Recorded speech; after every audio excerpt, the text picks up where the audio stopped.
welcome everybody to this, at least in Washington time, will be a BBB, that's a brown bag breakfast. But then good evening to all of you who are in different time zones, or good afternoon. And welcome to this Enhancing Physical Learning Environments, BBB, an engagement proposal from the East Asia and the Pacific based on the concept of learning conducive education infrastructure. Let me just give a few reflections, and then let's talk about what we are going to do in the BBL. I think that at the bank, if you look at the focus of the project, I will say that over the last decade, more or less, the number of education project involvement, investment in physical learning environment, physical school infrastructure has really increased very importantly. And I will say that different elements of the physical learning environments now make up around 40% of our investments. So, and I know that in this area over the years, the view from the education have really been very mixed. At the beginning, we thought this is not our comparative advantage. This is just bricks and mortar, as some people put it. But then there has been very important work that have some of you who will be presenting here today have led some of this work that really has convinced us at the education practice that thinking about learning environment is not only about access and buildings, it is about, at the very end, about learning. So today, the prevailing view, and that's where our value added comes, is that the physical learning environment can be seen directly as something that is impacting student learning and well-being, not just access as in the past. So from that perspective, dealing with the learning environment is not just about a construction project, but rather making changes to the physical learning environment provision to facilitate learning, and so bring the infrastructure as a third teacher, right, to facilitate the learning process. In many countries, and then the Pacific Island, the East Asia and the Pacific Island countries where I work currently, in mainly the engagement in education infrastructure has been triggered because this, from the vulnerability to natural disaster perspective, this is a region that is over-representation or over-share or an excessive share of natural disaster and so forth. The issue of resilience, school resilience, is quite important. But then I think that those, even though it's true, that offer us important opportunities to maximize the impacts of that engagement and client interest to really bring forward the education agenda. So this is why in my region it's very important that the TTLs are part of those conversations about infrastructure, resilience, and so forth, and be prepared in those meetings when these issues are discussed to really bring forward the questions about how the physical learning environment are going to be implemented to maximize the education outcomes. So there is a microphone open somewhere. Okay, so in the education global practice, we advocate for a holistic approach when it comes to infrastructure, to engagement, when it comes to education infrastructure engagement, one that really focuses on student learning as the major outcome. So in other words, how the infrastructure is really helping to have a student-centered approach and consider also the well-being of the student, in addition to supporting inclusion, green building, healthy environments, and school resilience. So the education team working in the East Asia and the Pacific region recently prepared a presentation that we have presented in the cases of Philippines, and more recently in the case of the Pacific Island in particular, and that's where we are planning on sharing today. The presentation that follows presents an evidence-based concept of learning conducive education infrastructure, an example of the scope and possibilities open to the TTLs of the bank where there is a physical learning environment element to their project, or even to add one if it has not been considered. So I hope that this BBL, which helped create an ambitious, broad, but integrated mindset in our TTLs and beyond, so that opportunities can be really grasped and the maximum educational impacts from investments in infrastructure can be realized. So to talk about present today, we have three great colleagues who will be joining us. So we have Enrique Alacino, we have Jansen Teixeira, and we have Tigran Schmidt. Two of them working now in the ECA region as Enrique and Tigran, and one working with me, but with a past in ECA like Jansen. All of them have extremely rich and substantive experience, and I see also people who have been helping us, like Peter Barrett, also joining this meeting, that has linked learning environment with educational outcomes empirically, and that's also very important. So with that introduction, let me just give the floor to Enrique or Jansen or Tigran. I don't know to whom, but one of you guys. And thank you very much for the great work that you have been doing over the years, and then for bringing and steering the thinking of the GP toward this learning environment and to the good space, I think, where we are today. A lot need to be done in the future, but mostly where we are today at the bank is because of your great work. And I see other colleagues who have also worked in this area joining this meeting, as Diego, who also has a past in the ECA region. So thank you, and over to you guys. Christian, can you hear us? Yes. Yeah. Somebody's. Can you hear me? We are. Yes. No. Okay. Yeah. Perfect, Christian. So thanks a lot again for joining us. In this case, as Christian mentioned, we will focus on the proposal for engaging country clients in the East Asia and the Pacific region,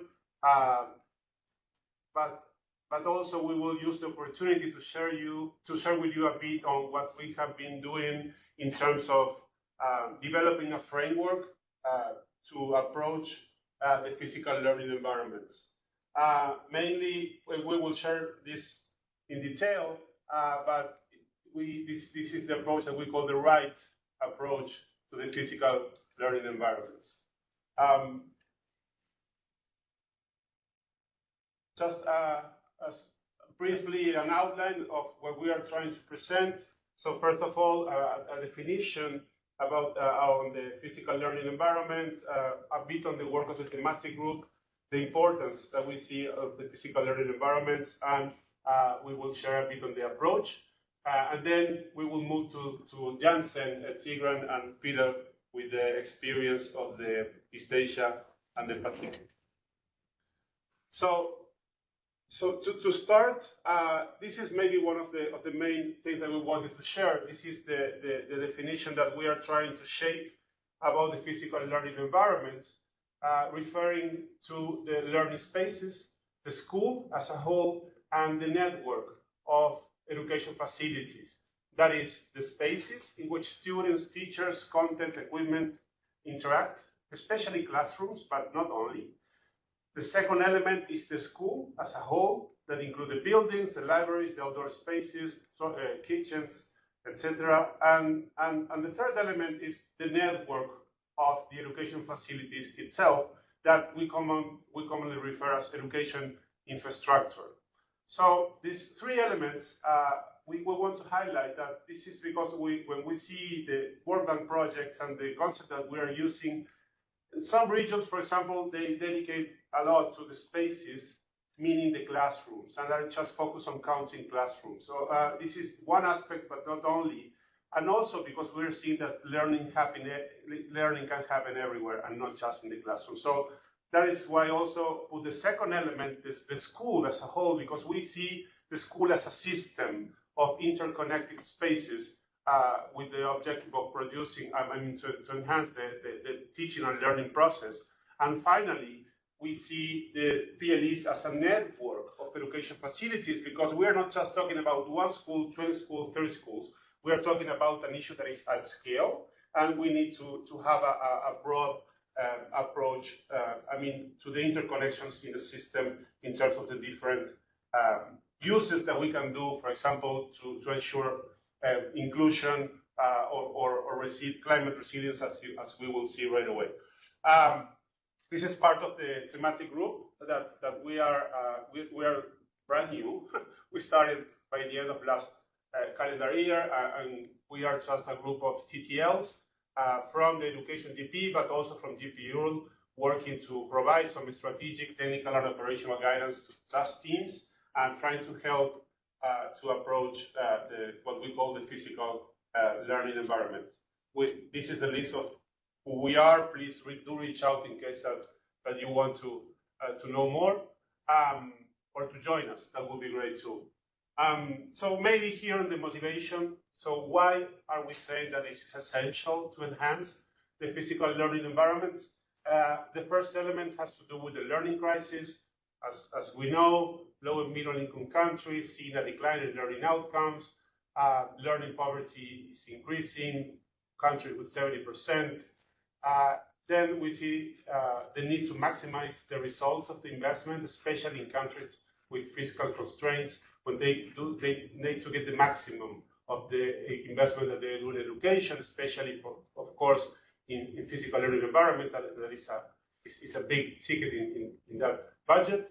And the third one is that we definitely have, each day we have more evidence on how the physical learning environment can actually contribute to the learning outcomes. Here we are sharing the publication that the bank did a couple of years ago, but Peter and the team are going to be focused on this aspect, on the learning conducive infrastructure and what the evidence says. The second big element is on climate change and natural disasters. We are seeing how the increasing temperatures are affecting the education outcome. This is putting more pressure on the physical learning environment. And secondly, and more importantly, that natural hazards, increasing natural hazards, earthquakes, floods, hurricanes, are affecting student safety and access to education, and actually having a huge negative impact on the students' learning outcomes.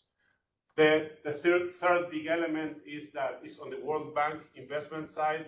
We know that the physical learning environment is around 40% of the World Bank investment in education, and this number of projects is increasing, especially in certain regions.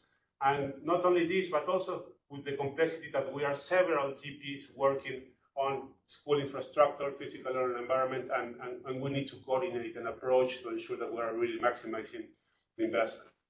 And then the final that triggers what we call the right approach is that we see some common challenges in low and middle income countries, where PLEs are first vulnerable to external events, second are insufficient or inaccessible, third that are making an inefficient use of energy, third that they are fourth they are lacking basic services and environmental indoor quality, and that the PLEs are using designs that are not done to support pedagogy and the innovation that we are seeing. Finally, that this system of physical learning environments are not being adequately managed at scale at the national level. So based on those challenges that we put in the left column, we are working on the response strategies to design them, and this is the idea of the right approach when we're talking about building resilient physical learning environment, inclusive, green, healthy, teaching and learning oriented, and plus, we say the plus, ensuring that they are effectively being implemented. So those are the elements of the right approach to physical learning environment, to ensure that we are contributing to resilient education systems, to ultimately contribute to enhance learning outcomes, increase access, and ensuring learning continuity despite of external shocks. So this is what we will that we are developing, and you will see more in the maybe upcoming BBL. So the main idea is that putting the learners at the center, this right approach is proposing these 6 qualities that can help TTLs to identify and to prepare PLE-related projects, ensuring that the PLEs are resilient, to protect the safety of all users while ensuring the education continuity, inclusive, to enable that all students have access to learning, green, to reduce the negative environmental impacts, healthy, to protect student health and well-being, and teaching and learning conducive, meaning that we are sure that they are going to enhance the student learning outcomes.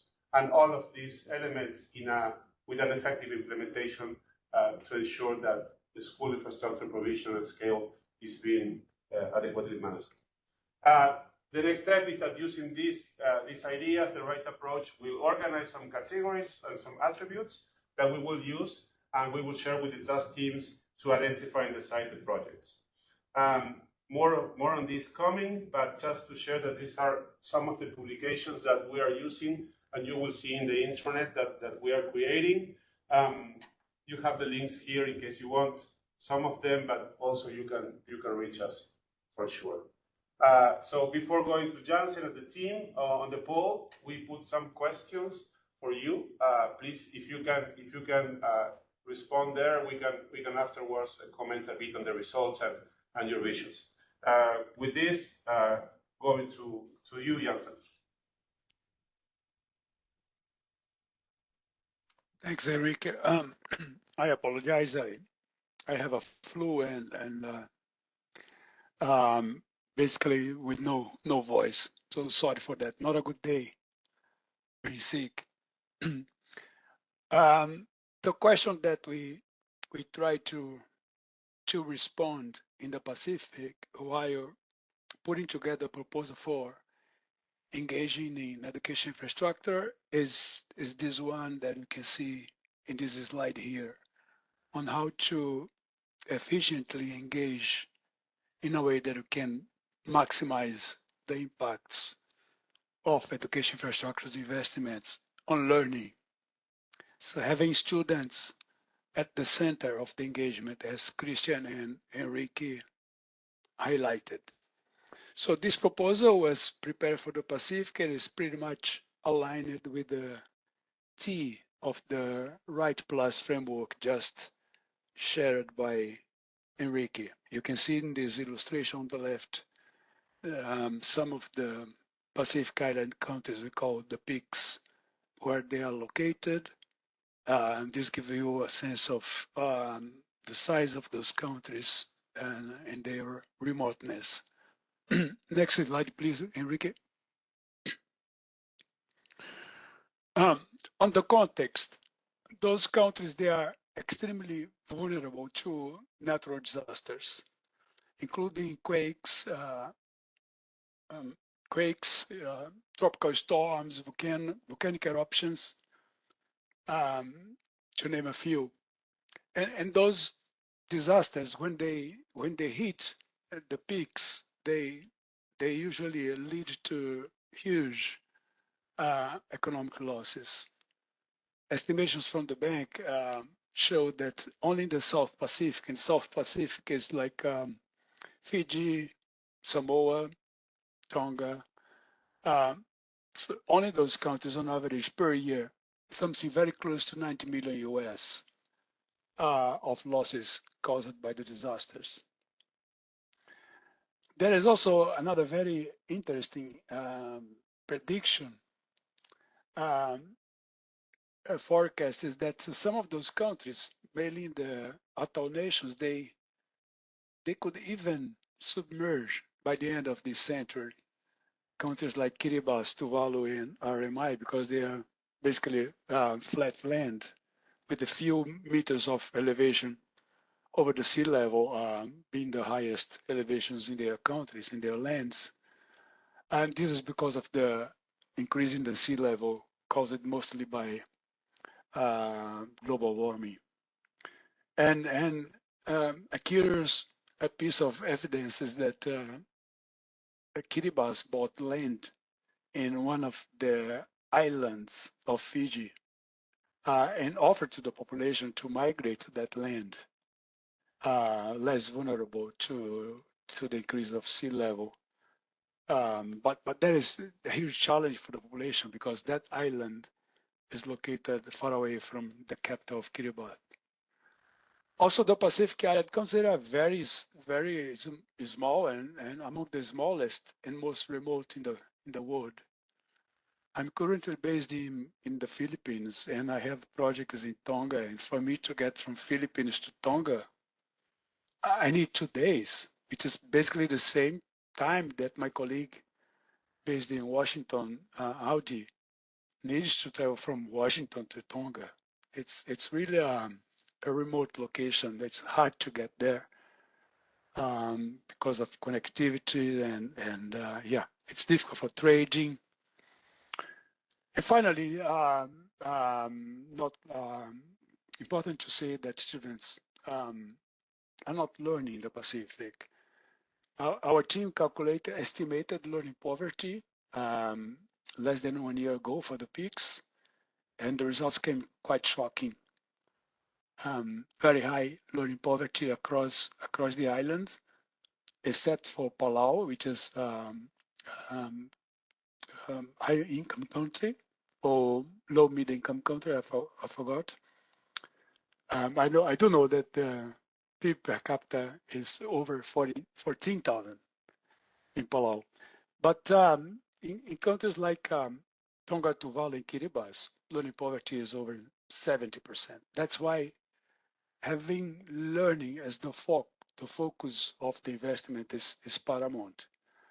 Whenever there is an opportunity, we are advocating for engaging through the lens of learning improvement in the Pacific. Now I'll hand over to Peter Barrett, who will explain the concept of learning conducive education infrastructure with you. And then we're going to move to sharing how the utilization of this concept, this is a holistic concept of learning conducive education infrastructure, has been used across the globe. We believe this part of the talk will be quite insightful for you who are leading projects in this area or interested in this area. Over to you, Peter. Thank you, Jansen. So I'm going to be talking about some underpinning concepts before we get into practical examples. And this is a simple model of the learning environment. It has the learner at the center, as Christian mentioned before. That's actually a decision to actually put the learner centrally in our consideration, and the logic is obvious, which is that if people aren't actually learning, then there's not much point having school infrastructure, there's not much point in an education sector. So ultimately the learner has to be the focus of all our efforts, and this suggests that they're surrounded by who they're learning with and who they're being taught by, how they're learning, and where the learning is taking place. Next, please. And they fill out in a bit more detail to be learning spaces, the pedagogy and the educators that can be the other children as well as teachers, but the educators are important, of course. And what this is really looking to stress is that it's a dynamic system where different things are interacting, and if we're going to look at learning spaces, we have to look at them in the way that they interact with educators and pedagogy. If we look at them in isolation, then we're going to miss a lot of the synergies that are available. We're going to miss a lot of the subtlety of what's needed in those learning spaces. And so it's just a reminder, I suppose, to us that those things need to be kept in the picture. When we're looking at it, they need to be explicitly considered, and those people that represent those positions need to be involved in the discussions.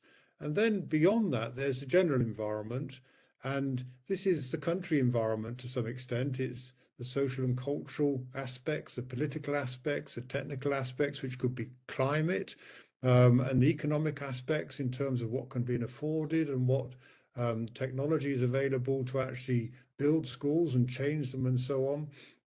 And what this is stressing is that what we're going to be talking about are principles and examples in one place, but they have to be taken, and this is something to bear in mind with the right approach. The right approach isn't right everywhere. The right approach are some principles that have to be taken on board and then reinterpreted if they're going to work in any other location. And so we want to stress that we're not saying they're the one best way of doing things. We're saying they're a set of ideas that can infuse the thinking about how to solve problems in different places. Next slide, please. Sorry, that's just going to emphasize that we're looking at where. So we are looking at learning conducive education infrastructure. The title's chosen for a reason, which is that we're not just looking at education infrastructure, we're looking at education infrastructure that explicitly aims to support the educational process, support the learning process. And so we've got here an overarching strategic objective, which is improving educational outcomes. Sounds obvious, but actually hardly ever gets mentioned in strategies about educational infrastructure. It's sort of taken for granted. And so what we want to do here is to make it an explicit thing, to say for every decision, how does it impact on educational outcomes? And if we can come to the position where everything is pointing in that direction and making it easier for people to learn and for people to teach, then that's got to be a positive thing. We try to do two things, which is take a broad perspective. So we're looking at lots of factors, which I think you need to do, because if you imagine living in the world, there are lots of factors impacting on each of us. But at the same time, we've tried to filter those by just the factors that we have good evidence for positive impacts on student learning. And so we've tried to actually really focus on those, but in a broad sense. So looking at the review that Tigran and I were very involved in, and Diego, we looked at the evidence of impacts, the impacts of education infrastructure on learning, and there are, if you like, the seeds of what's in the right approach here. We're saying if there aren't sufficient school places, if they're not in the right localities, if we don't have the optimal capacity to actually satisfy the populations that we have in a country, then people can't go to school, and it's bound to be problematic. If they go to schools that aren't safe, that aren't green, that aren't climate friendly, then there are all sorts of negatives there as well. And if the classrooms aren't actually designed in such a way that they really support the learning process, then again, that's going to be problematic. And lastly, the schools have to fit with their contexts. And that's both in terms of the pedagogy that's being pursued, but also the wider community and its characteristics and benefits to and from that community. Next slide, please. So here's the diagram from the review that I mentioned that Tigran and I and Diego were involved in, and it's the rainbow diagram, I suppose, and we've added on to the rainbow just examples of the types of things. And I'm not expecting you to look at all of this, of course, but what we're talking about is available schools, safe and healthy schools. So in the right approach, they've been split into separate things. Optimal learning spaces, fit with context, and then effectively implemented. So again, lots of the right approach within this. But what this diagram is saying, we're talking about really, really practical things. We're talking about the availability of teaching staff, the orientation for light and air quality. We're talking about the separation from noise and good internal acoustic performance, talking about the role of the school as a hub in the community. It's a wide range of things, but they're all very practical things that action can be taken on. Next item, please. Next slide even. So when we look at it from the point of view of TTLs, we're saying, okay, there are different factors to consider. There are the broad groupings on the left, and these have potential impacts on learning. Typically, this can be quantitative or qualitative. So, for instance, with available school places, if children can't get to schools, then they're going to miss out on education. If they have to travel a long way, they're going to miss out on free time in the day and they're going to be tired. If you look at safe schools, lots of days lost due to the impact of disasters, and very often the schools being used as a safe place for the rest of the community for them to recover. And so days lost there again. So again, if you're not at school, difficult for education to progress. Green and climate friendly schools. There is actually quite good evidence of the positive impacts of these on learning, but and that's because they're carefully designed in terms of internal environmental quality. But in addition, of course, it has really positive impacts on energy use, and that means resources released for other aspects of the learning process. Optimal learning classrooms was the area I worked on, and here we found that the connection between really quite straightforward physical aspects of the environment in the classroom explained 16% of the variation in learning progress of the children. And this is where 70% of that variation is already explained by the characteristics of the individual children themselves. So that's a huge amount explained of the balance, explained simply by the physical characteristics. And then we look at pedagogy, where Tigran's done interesting work that he'll mention, where having some sort of creativity in the pedagogy used can have a direct impact on the learning progress. And then we come to effective implementation, which is that we're talking about a set of nice ideas here. And what we found, and I'm going to talk about it briefly in just a moment, what we found in the EU is that the biggest thing is that a lot of these nice ideas don't get implemented. And so implementation is a huge challenge, and we know that. What that leads to in this diagram is a whole load of lines of work that can be pursued from an education point of view. So we might be talking about physical buildings, but actually there's education within them everywhere because they're schools. And so for education GP, there's a whole bunch of added value that can be provided by stressing the importance of education, by stressing that this focus has to actually happen. And in one sense, how I've been thinking about it anyway, is that we want the education people to turn into really good and really demanding clients for those school buildings, who really know what questions to ask, who actually don't let go until they get good answers on all of these things in the right-hand column, which are added value for education and which, it's okay to insist that they happen. Next slide, please. So this is one of the country experiences. It's not countries that are really facing really difficult economic situations, I suppose, but we're talking about the EU. And I happen to be involved in a study of all 27 EU countries, and we looked at how they actually manage their infrastructure investment programs. And one of the things that we had to do was come up with some good practice suggestions, an idealized model, and this was the bit I had to do from the individual bits of evidence from every country. And at the first pass, what we came up with is a logical process. So this starts off with a strategic assessment on the left, which is informed by two things: a physical inventory of what existing infrastructure there is, and then demand modelling from the population trends on the other side. And that led on to transparent investment and clear criteria and processes and decision making about priorities, and then a collaborative implementation process, and that led to the outcomes: smart, effective and inclusive investment and improved physical learning environments. That's a logical process, and that could have been the end of the story. But in fact, when we looked at the really successful countries and practices that we came across, none of them did all of this, but they did bits of this. Something else became apparent. Next slide, please. And it was that for those countries that were really succeeding, they had strong feedback mechanisms. So when they did something, they learned from it. And the feedback mechanisms had two implications. One was that they could actually, if you like, experiment and try things, improve them, and gradually make things better. But there's a sort of hidden thing in here, which is based in systems theory, which is this has become a dynamic system because of the feedback mechanisms. And it means it doesn't matter where you start. You can start anywhere. And we found this with the successful countries. They would start where they were strong. And for instance, in Ireland, they started with a geographical information system, the data in there, and they grew out from that area of strength progressively over 10, 15 years until they had a really comprehensive approach that did most of the things in this diagram.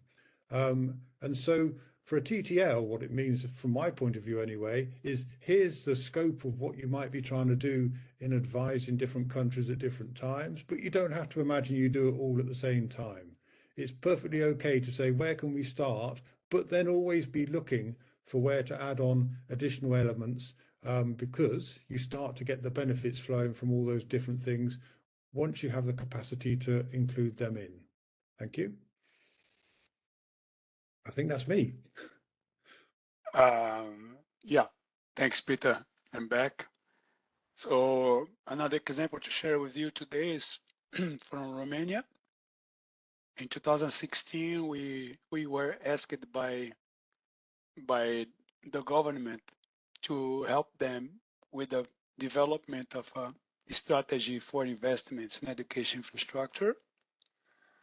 And we started by trying to understand the motivation and the intention of the client. They wanted us to look at 4 dimensions of the problem. The first was the physical conditions of the buildings and the needs for improvement of those buildings. That was the first dimension. The second one was on the transportation alternatives for students, and that was because Romania is a country with a shrinking and fast aging population. In some regions of the country, it made and it makes more sense investing more in transport than in building new schools. So they wanted to look at the network of buses and other means of transportation for students. Was the second dimension. The third was, curiously, labor market skill needs, because the strategy had to be for the entire education systems from kindergartens to universities. And the government wanted to prioritize vocational colleges and universities that were producing graduates with the skills in high needs in the labor market. And the fourth dimension was a cross-cutting one on the demographics, quite important for the country, given the aging and shrinking population. Next slide, please, Enrique. So the team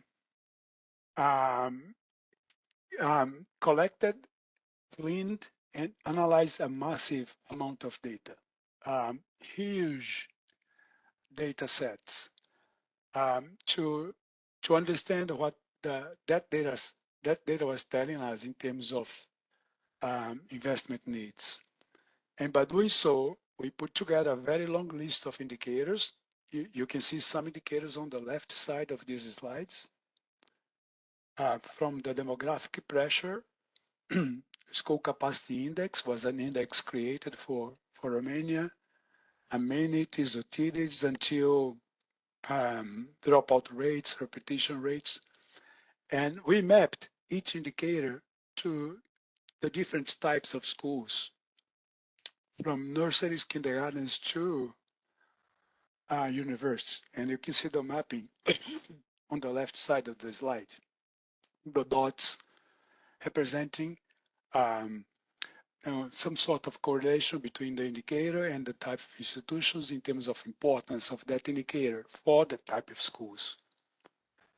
And the final part was the production, the development of a criteria, and Peter just emphasizes the criteria, the importance of a criteria in the whole process, a criteria for prioritized investments, because the country did not have enough funds to address all needs.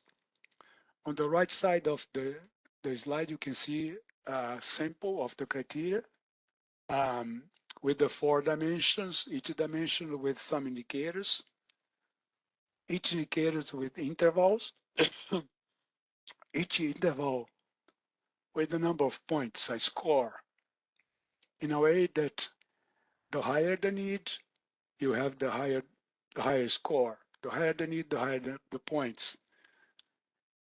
In a way also that by applying the criteria, you could have a ranking of schools with the schools with the highest needs at the top of the ranking. It was a very interesting exercise and very well taken by the government and by the European Commission, by the way. The European Commission was one of the donors at that time for infrastructure investments. Very interesting exercise that we are now doing similar in the Philippines. Maybe some of you are facing similar requests and circumstances, so feel free to reach out. Over to you, Tigran. Thank you, Johnson. Thank you, Peter and Enrique and Christian for this great opening. So I'll very briefly focus on this T in relation to learning outcomes part. And with this, with my intervention, I wanted to share with you a few of the studies and some work that we're currently doing on the learning outcomes part, and also on operationalization of certain areas of construction and implementation of the project.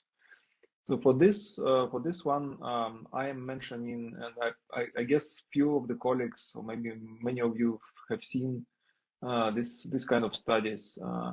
I'm referring to the study that we did in 2019 on Teams sample in Russian Federation at the time, where we combined two samples, basically a Teams study sample, and on the same sample we also applied the school user survey where we asked teachers, students, and school managers about their perception of schools. So this is standardized questionnaire, set of questionnaires piloted in a few countries before by the OECD. So we collected a unique data set on this, and we were able to analyze a lot of the interesting information, because we related the school learning spaces, the usage by teachers, with the learning outcomes of those students. And we picked we picked Teams because Teams and PLEs studies, they give us much better link between the teaching practices and actual classrooms, what's happening in the classroom. And in one of the points that I wanted to highlight immediately is that one of the questions of the school user survey was about the teaching methods or teaching practices, teaching styles. And that kind of pictures have been watched by those who responded to questions, students and teachers. And we asked, this is a simple question. So how you deliver basically learning in your classrooms? And students answered, responded to the questions, how you actually learn during your classrooms. And this is 4 models that were emphasized by the OECD at the time. This is presentation, group, individual, and team teaching. Team teaching was quite innovative at the time. Not many countries were doing it, but it was a defined thing, right? So that larger group of students is interacting with not one but several teachers. And using this information from this question, basically we constructed the index of the modern teaching style. So where we called traditional as a traditional, where teachers only use traditional approach, which is presentation or individual work in the classroom. And the teachers were never changing the layout of the classroom. So basically they use classrooms as they would use it 10, 20, 30, 50, 100 years ago. Number of students sitting at their desks, and teachers are teaching them from in front of the classroom, sometimes organizing individual work. Any other kind of deviation from that traditional was becoming modern, but to the extent, right? So they could include group work, they could include team teaching, and this is how we saw the kind of modern teaching styles. We can go to the next question. to the next slide, please. So what we found basically on the team sample is our index showed that basically teachers that practiced this kind of modern teaching style, so those that were most diverse in terms of teaching practices, that were using group work, that were using team teaching, that changed classroom layouts, those were put in quintile 5. And those teachers that are traditional, that are not doing anything basically to some extent in terms of spaces, this is the difference that was shown by 4 categories of teams 2019. It's math, science, the core categories, and also those categories that were identified by the IEA as a kind of more innovative or 21st century oriented, is applying and reasoning for the ability to apply mathematics and science and reason in mathematics and scientific ways. And what we saw is that basically the difference between those groups, or students showing difference between those groups, was quite significant. It's basically 25, 30 points, which is sometimes it's 1 year or 1.5 year difference of learning. We also did the same exercise on another index. Another index was the physical infrastructure index, more about how schools are perceived by students in terms of quality of spaces, in terms of quality of lighting, temperature, and so on, security. The long index, I think it was 12 indicators in the index or even more. Also, we applied the same approach, this PCA analysis, and we found that the 10 points difference also shown by those schools that are only physical conditions were improved in schools already show significant difference. But when it's physical and teachers are using actually spaces differently, this is where the most this is where the outcome is actually maximized. Next slide, maybe. So the findings of this study are published. So Enrique showed a couple of cover pages. So this report is available, and it has 2 iterations basically. One on we did solely on the pilot of teams in 2018 using the same school user server, and the full sample in 2019. So there are 2 publications, but in the second one we went a little bit further with 21st century skills analysis. So the slide is not coming. Next one. Yeah. So another dimension that we were working with our clients and with several countries was about this concept in itself, where we say that not bigger spaces but better spaces. So this is an example. This is an example from Belarus, but also other ASA studies that we did in the recent years, where we actually analyzed the layouts of the building. And when Enrique was saying that the PLEs we consider not only classrooms but also the whole school. So if you look at the whole school, you can find the traditional arrangement of school where corridors and classrooms are used, and single use of each space. You can see that there is a lot of space that is either underutilized or not utilized at all. So this is an example of kindergarten's analysis that we did. And basically, we showed that by you can contract the size of the building, which drives costs, all these additional issues with footprint, carbon footprint, and so on. Doesn't necessarily lead you to worse places, and sometimes leads you to better places, because if you say central space design for the kindergarten, you use multifunctional spaces. You assign function in the common space. Sometimes maybe you could unite, but make spaces multifunctional. But also playgroups are combined around. this is where you get savings on the infrastructure, but you create much better spaces. Just because children could start interacting more, they use this common space, they play there, they overlap. This is where actual theory of development, all kind of these skills are formed early in children when they play them, when they experience more interactions with other peers and grown-ups. So the concept was quite interesting, successful, and we implemented a couple of projects helping countries doing this. But those are basically not at scale. So what we actually want to achieve is scaling up those ideas, and this is why all this group is working now on more of the work. So also one of the areas where we look at specifically is work with low capacity contexts. And so this is getting a little bit technical, but we are talking about utilization of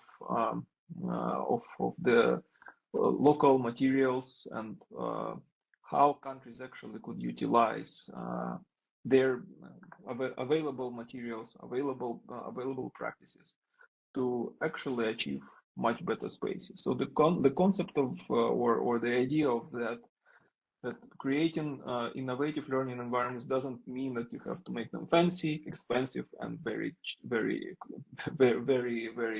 well equipped, but you can make spaces still much more conducive to learning, even in a cheap with the cheap solutions, in a context where countries cannot afford building very fancy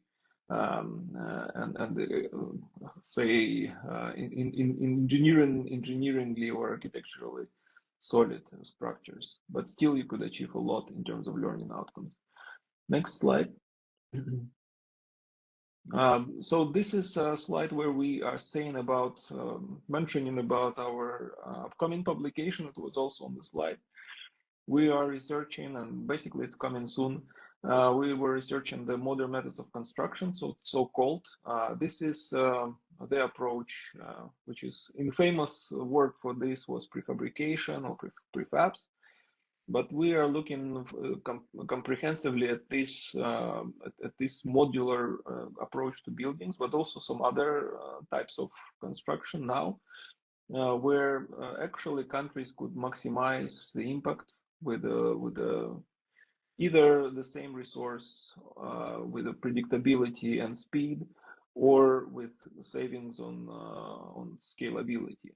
And we provide in our publication a lot of examples, including from the bank projects, including from low capacity context, so that this shows that it's possible to do in different places with different level of financing.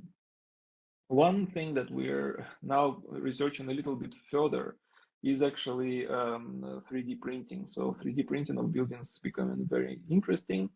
We are talking to a couple of interesting examples and producers of these printers. So Julia Lieberman is leading this on our team. So we're very excited about some upcoming news about it. So maybe we could try to do it in other countries. And just lastly, maybe on this slide, some countries specifically are asking about using prefabricated approach in their projects. So just recently, in my project in Kosovo, for example, the Ministry of Education was insisting to have it in the path and mentioned that the new buildings are going to be prefabricated buildings, even though we didn't ask for it, and we're cautiously telling them that they need some flexibility if they want to achieve results. So that's a new trend, I guess, and it's coming soon.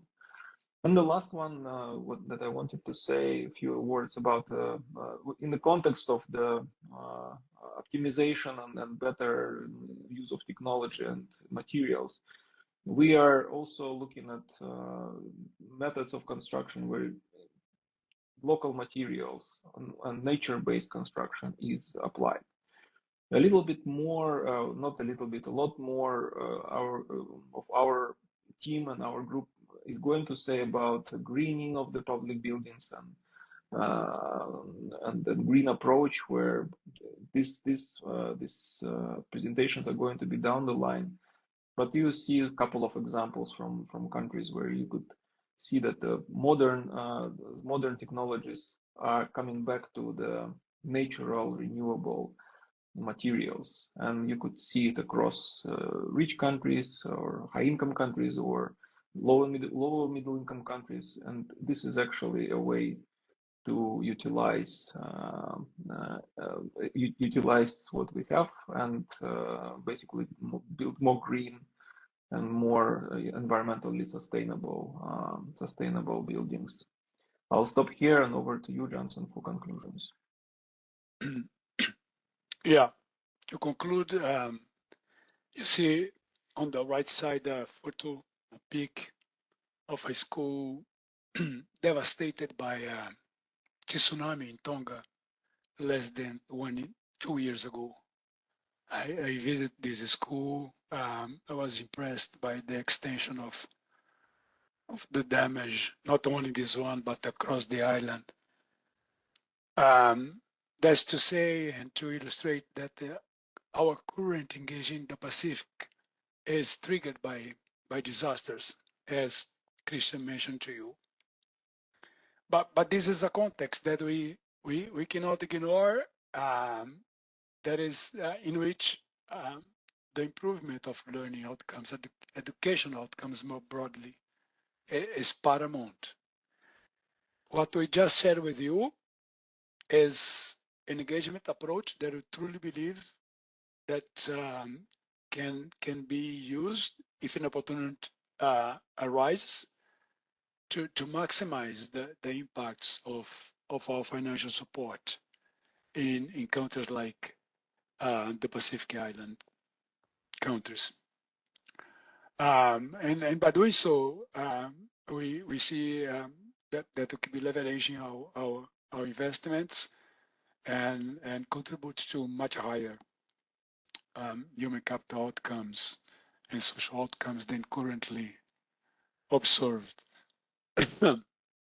With that, we are going to stop sharing to get your feedback on what you just heard, not only about this engagement proposal for the Pacific, but also on the Right Plus framework and the very new thematic framework, thematic group. So all feedback will be appreciated, and specific questions as well on what you heard from us.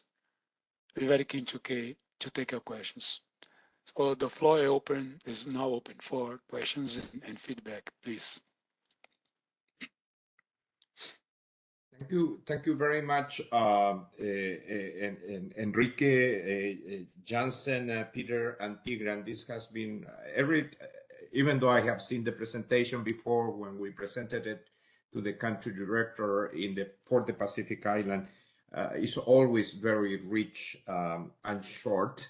But all the right elements are in there, so we really appreciate it. And also, Jansen, I know you are struggling with the flu, but thank you so very much. And Peter, I mean, the linkage of this with the data, with the student outcomes is fundamental. And Tigran also for all the richness and variety of all of these investments. And actually, just going back to this last slide, the last photo that you presented with the disaster of that school, also in this prefab book that you were mentioning, Tigran, we added a particular chapter on how to make prefab resilient to risk, right?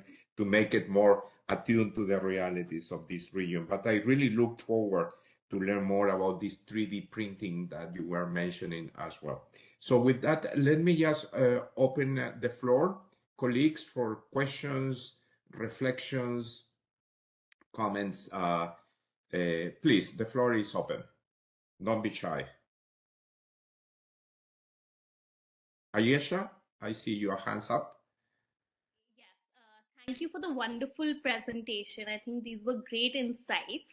I was just wondering, one of the points that I really liked was how the classroom layout plan can actually change learning outcomes very positively. But I was thinking, while thinking of classroom layout plans that promote both collaborative learning and individual learning, how do countries or like systems keep teachers at the center of the design so that they can actually use both as they require? And because like this also requires significant time to shift from a collaborative to a individual space, especially in public school systems where you have the same classroom where students have to do both. So how are we thinking of keeping teachers at the center of that?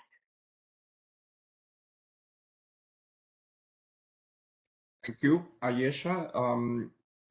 Do you want to take one-on-one, or let's gather a few more? So, I think we can gather more, Christian, if okay, possible. great. Okay, great. Thank you. Thank you. Colleagues, any more questions?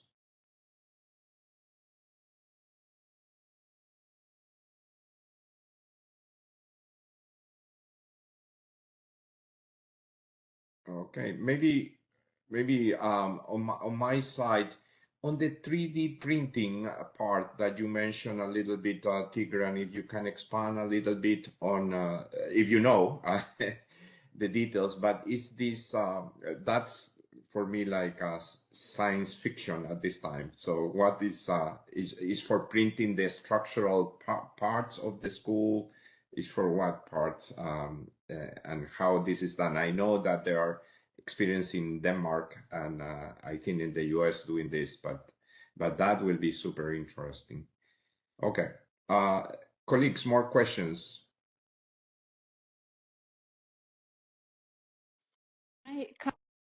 Sure, please go ahead. Hi, hold on, I'm not sure. You can hear me. Okay, good. And probably see me. Okay, there I am.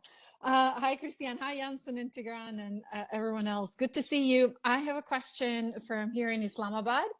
So first one, the general one is from the table that Peter Barrett was presenting. It looks like certain interventions would give you an improvement in learning outcomes. I wonder if those can be compounded. Like just remembering the numbers, the climate green improvements could be an improvement of up to, I think it was like 15 or so, and then another type of intervention could give you another 16%, or are they all within the same margin? I'd imagine that perfect buildings will not give you perfect learning outcomes, but just wondering like how much can you hope for to squeeze out in learning outcomes if you have good learning environment. And then the second question, so here in Pakistan, we are starting to do with GFDR some work with the provinces on resilient and better learning environments infrastructure for schools. We'll be working with firms and consultants. I was wondering if there's a repository of these layouts, as well as any other I don't know, work that the bank has done in one place that we can share with the team that will work on it. I understand there are other books. Tigran talked about an existing one, upcoming one, but for the World Bank, do we have a SharePoint page that we can go to, or any other place that has all these resources together? Thank you. Over. Thank you, Inga, and great to see you.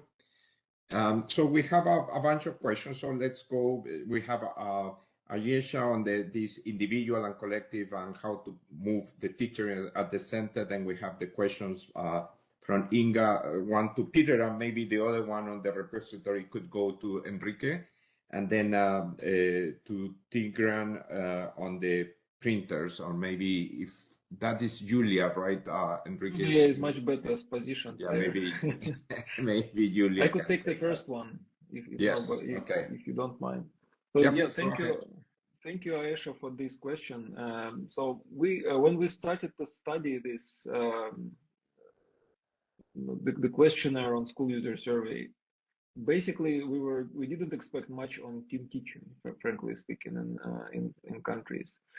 And apparently we found that some small fraction of teachers actually say that they are applying team teaching, even though it's not a part of the national curriculum or anything that we could expect. And we decided to go further and talk to them. So we identified those people on the sample, and we spoke to those teachers who claimed that they were using team teaching. Apparently, we found out that the practice of team teaching in schools, specifically was in Russia, is not like the daily routine, right? So, but they are doing some of the festivals of science, for example, and it's a week in 1 year of learning, where teachers collaborate and they do deliver learning within some merged classes. So, say, teacher of geography is working with English teacher, or teacher of physics is working with mathematics or something like that. So they are going a little bit beyond subjects, and that's where actually we see the impact. So it doesn't mean that those teachers that use team teaching actually do it every day. They do it once a year, maybe one week in a year, but the impact is so high. Now the question for us was always about, maybe it goes a little bit to compounding, whether those classic schools actually allow for variety of teaching practices, and this is where we find that teachers would prefer to have more of kind of these resources, so that they could merge the classroom, for example, or two classrooms, and have bigger space to deliver this kind of activity, or use some larger space in school to deliver this kind of activity. And that is specifically on what countries could do to give those teachers these opportunities. On another example is Finland, for example. They have this as part of the national curriculum. Again, Finland is not this famous flipped classroom in Finland is not that they do it every day. They do it also a few times a year, but it's the whole exercise for the school, where they actually work on finding topics that are going to be beyond subject, finding ways of delivering this kind of topic with students, and working on this team teaching approach. But for us, what we found is that impactful are both. Even if you don't use team teaching, arranging small group work is also possible. And small group work you could arrange in usual classroom, but it depends on how you rearrange the space, how you rearrange the students, so that they could actually group and work together.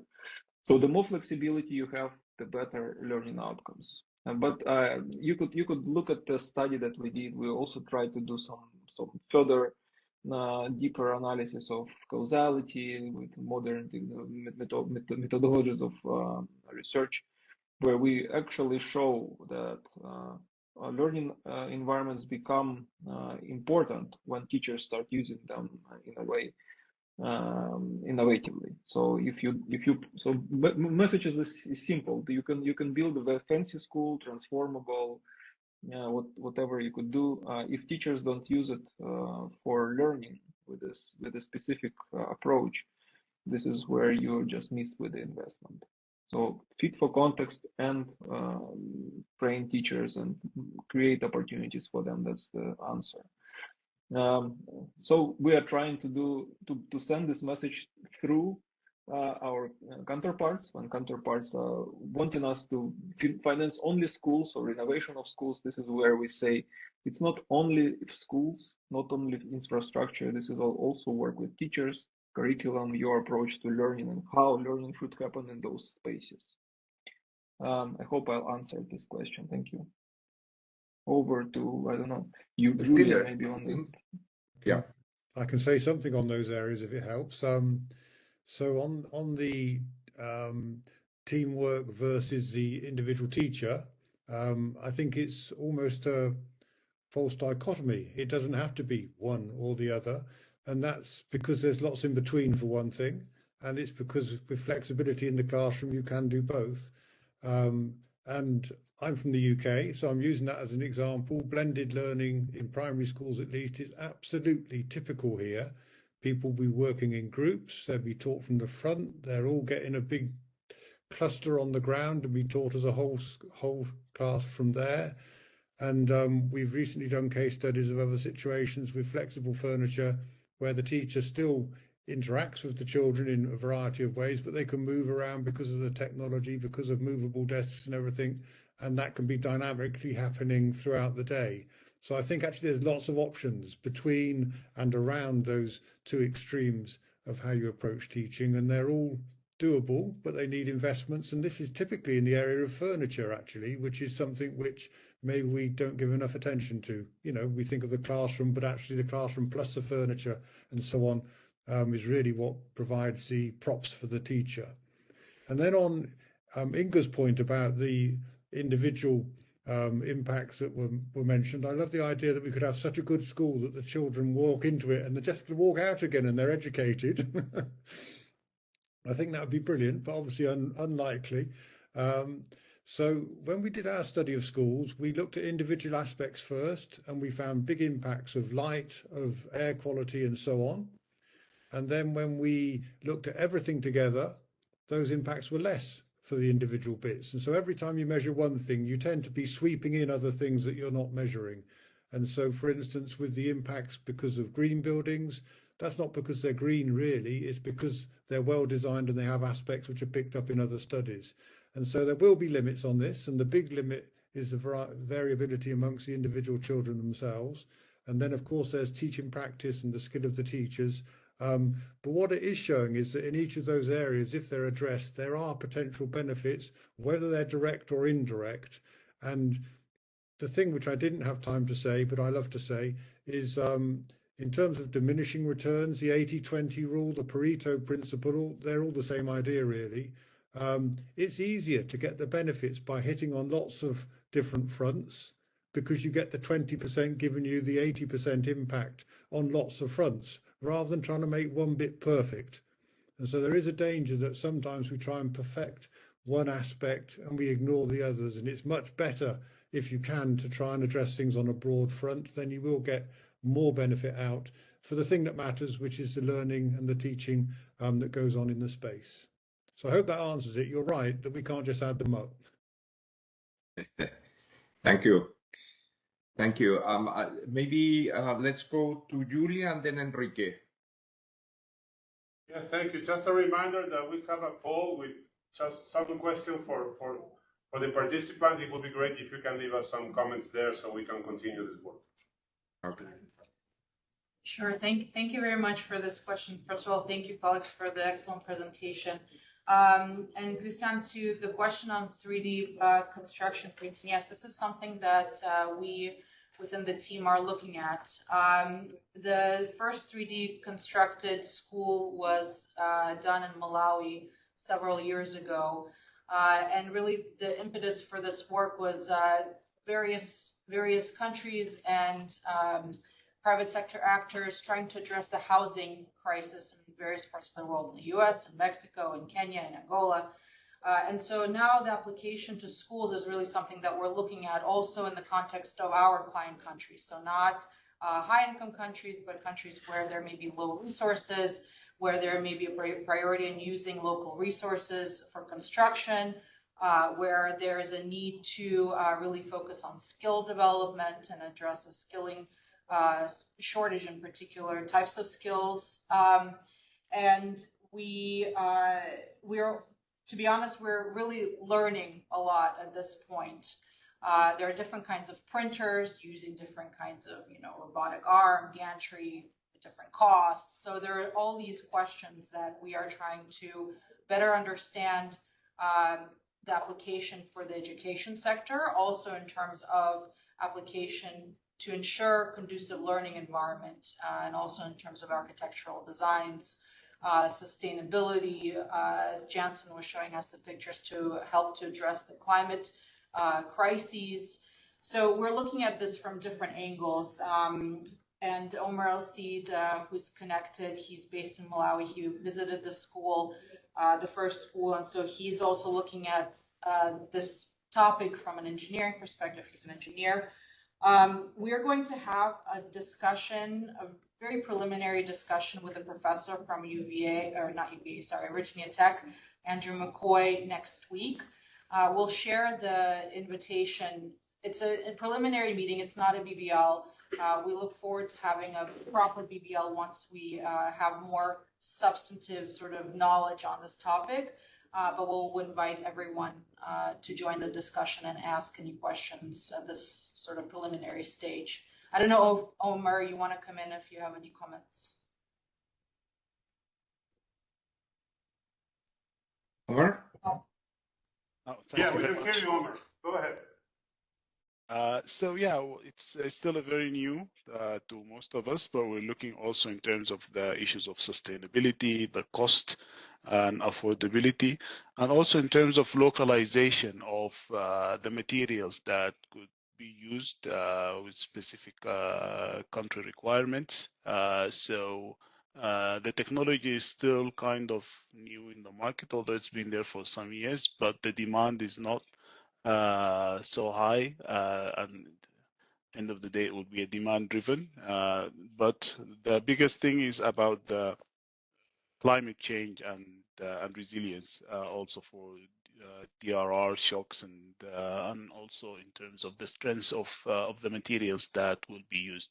There are different models that have been presented to us from different entities, but we're still examining them, and we will come with a conclusion about the overall like kind of global perspective for all the different countries.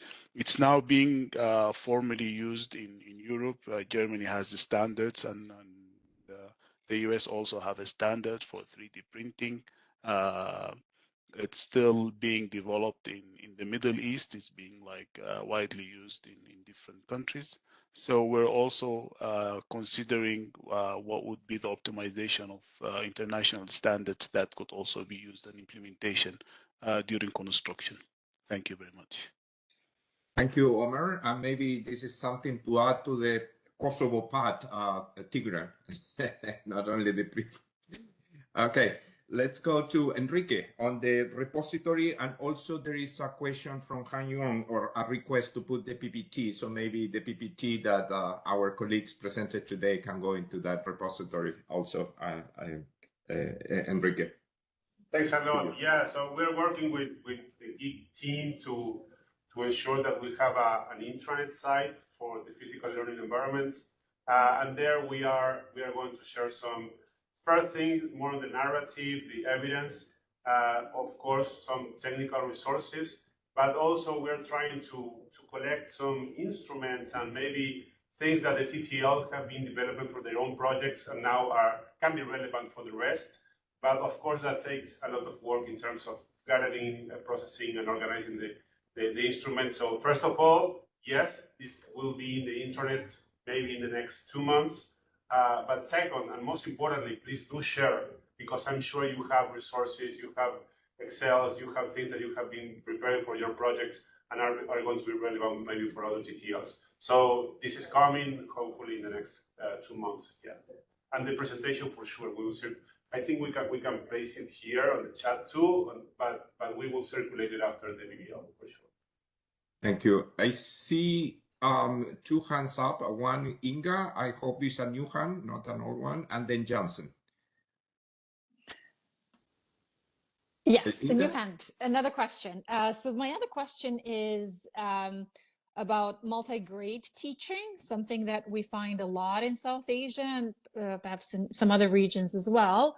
Here in Pakistan, they don't really adjust the physical space when it comes to multi-grade teaching, but the models that Tigran was talking about, you know, having kind of like corners or tables where kids are grouped by different grades and one teacher can go around and teach to them. So my question is whether you've done any studies on particularly the impact of physical environments or improved or modern physical environments on multi-grade teaching.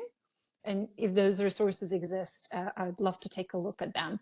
And then 2 months from now, maybe I could come back earlier to Enrique, because we're already floating the TORs and we'll be getting the STCs and the firm on board to help us here in Pakistan with the designs. So I might come back to you sooner. Okay. Thank you. And after Jansen, Pradyuma. So I see your hands up. So Jansen? I'd like to take the opportunity to emphasize that this thematic group is moving forward with in close collaboration with the DRM team. We are lucky to have Fernando Ramirez with us today, and maybe Fernando, if you are still connected, you could say a few words about the resource that you have, eventually the layout that Inga is wondering about.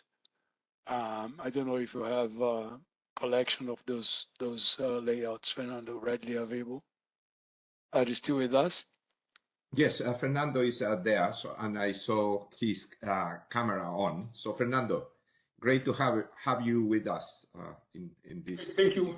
Just we have in the global program for safer schools, we have the website, and in the website we have two main tools.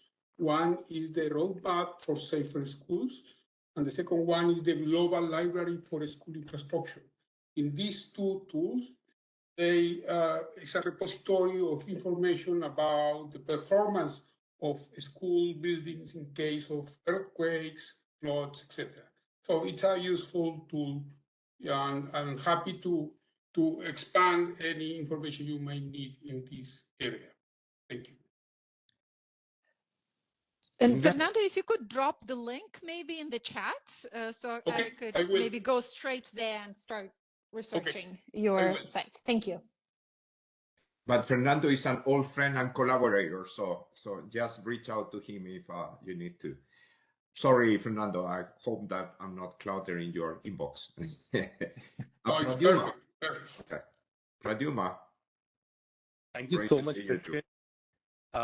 It's so great to actually see so many old friends. It's fantastic to sort of also thank you for the presentation. It was wonderful. I can sort of see how the work has evolved.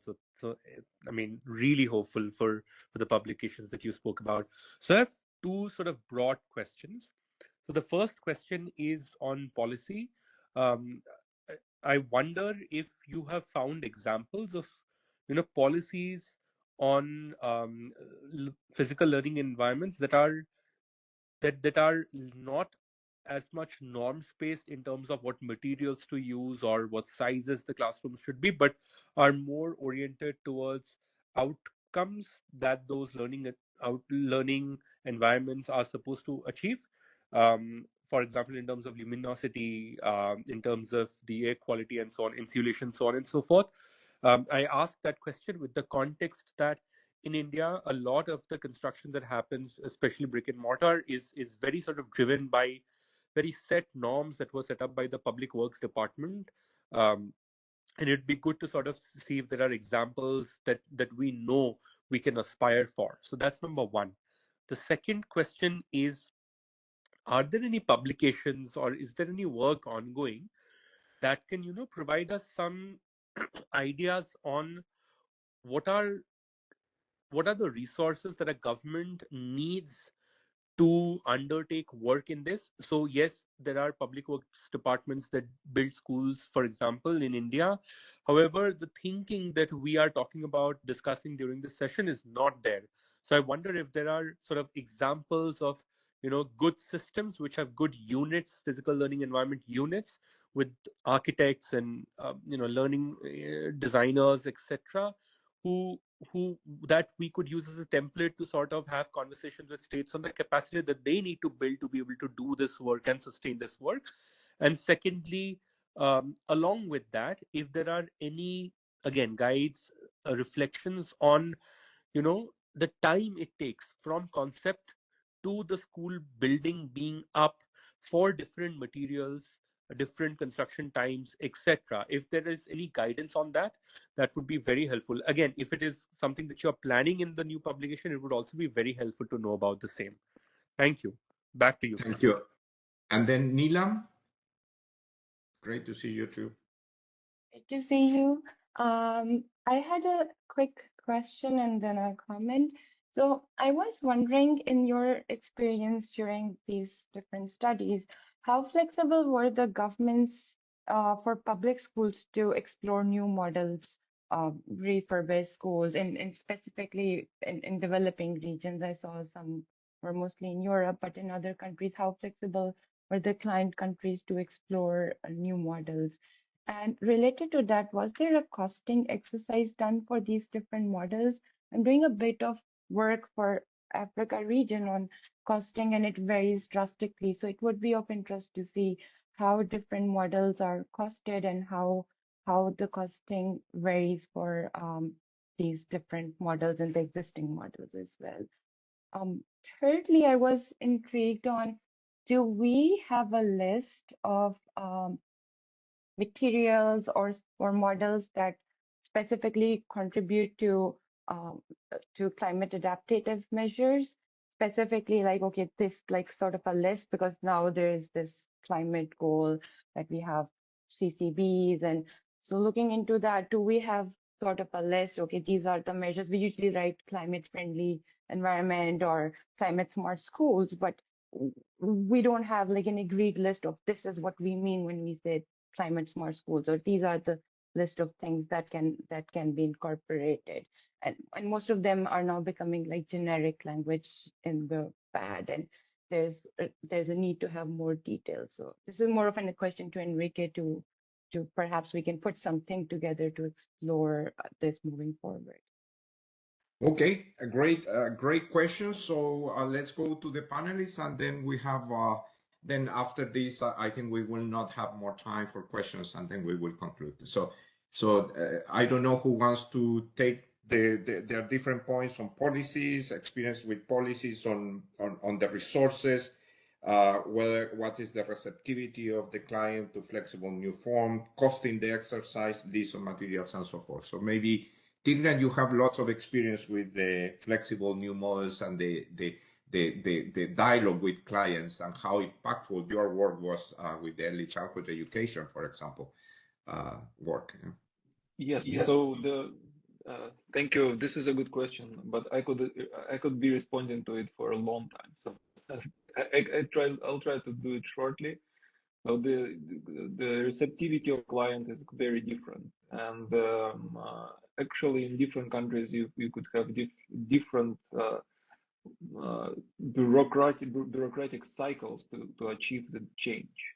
So in some countries, just this is the regulations that define buildings are not in purview of education ministry, right? So they could slightly affect what is done, but it's mostly done by construction departments, construction ministries, and so on. So the process could be very difficult. The same as approval. In some other countries, it's much more easier. I don't know.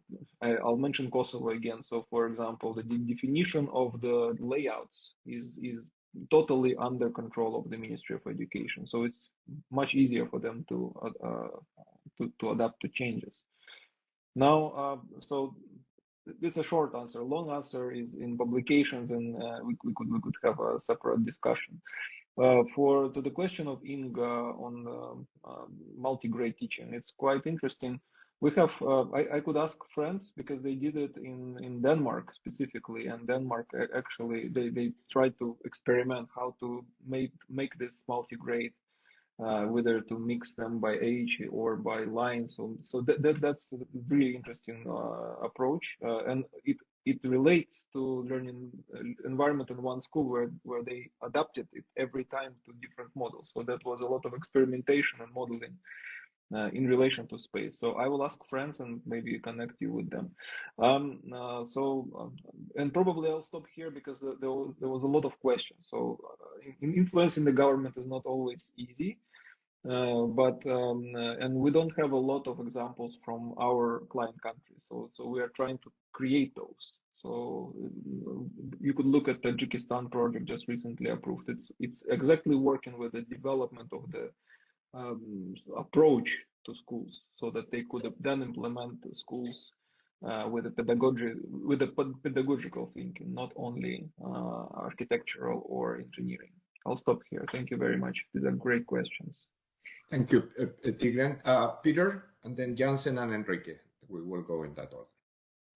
Peter, go ahead. So lots of good questions, as Tigran says, so I'll be quick if I can. So in terms of standards which really focus on learning rather than on sizes of buildings and all that sort of stuff and the cost of them, I think is quite unusual because they're hard to measure things and the easy to measure things are money.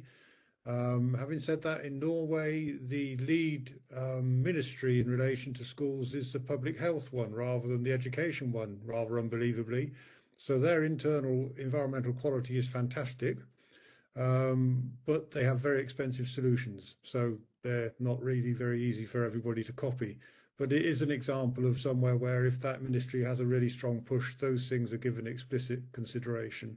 In terms of effective physical learning environment units, the designers and so on, the best example I've come across isn't a private sector one, in fact, it's Hampshire County Council, and they've had an in-house team of architects that have worked on their schools in their area consistently now for about 40 years, and they've tried lots of things and they've learned from them and they've changed them and they've really adapted how they design based on what happens. And so they're good, not because they're not private sector, they're good because they consistently actually gone back and find out how what they did worked in practice and taken that into account and changed their design principles. So that's been interesting.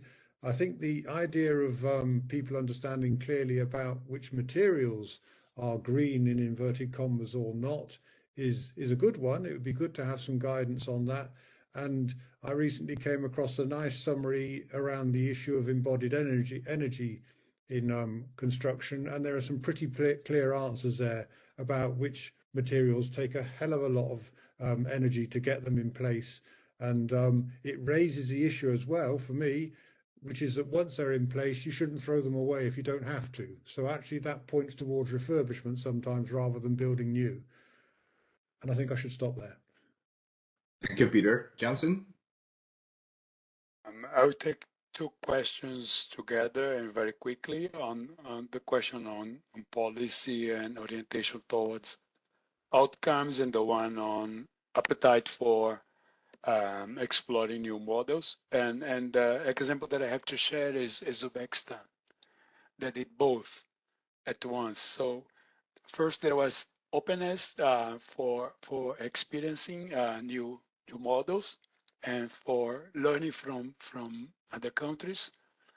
And you can imagine Uzbekistan is a post-Soviet republic.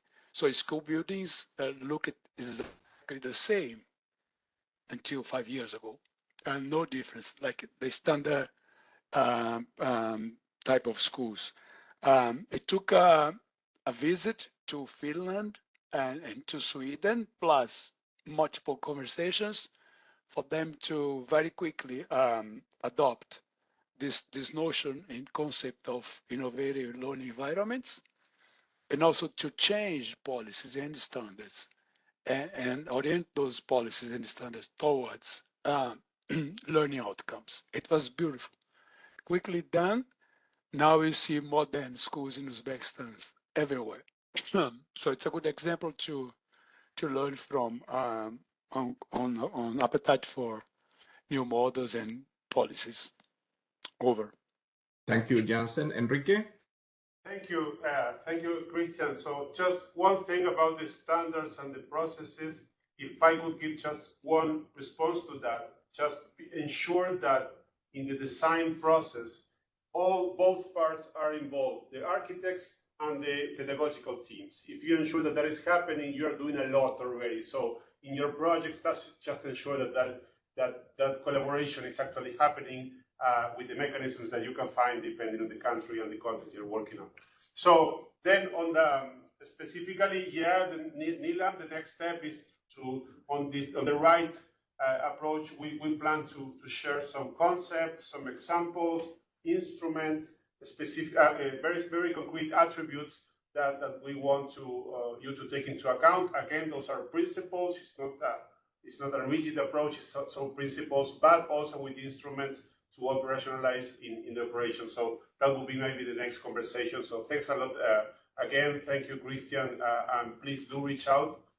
We have a lot happening, and it will be great to know more from your projects too. Thank you. Thank you, Enrique. And just to conclude, maybe four things. The first one is thank you very much to Enrique, Jansen, Tigran, and Peter for the great and insightful presentation. Second, thanks to the colleagues at the Physical Learning Environment Thematic Group, which is expanding, and this is great. This is really fascinating work. Third, thank you to all of you TTLs who have been here and contributing, and please keep on participating in this thematic group and adding up to this breadth of knowledge that we are and experiences that we are collecting at the GP side. And fourth, lots of questions that you can have. I'm sorry, but I'm going to say the people who have been here in the meeting are resource person as well. So reach out and then collectively let's collect and try to answer your questions that you have. So thank you very much for a fascinating and insightful conversation. I always enjoy these conversations on the learning environment and how they can contribute to make at the end of the day produce more learning for our students. So thank you so much. Have a great day or night ahead of you. Thank you.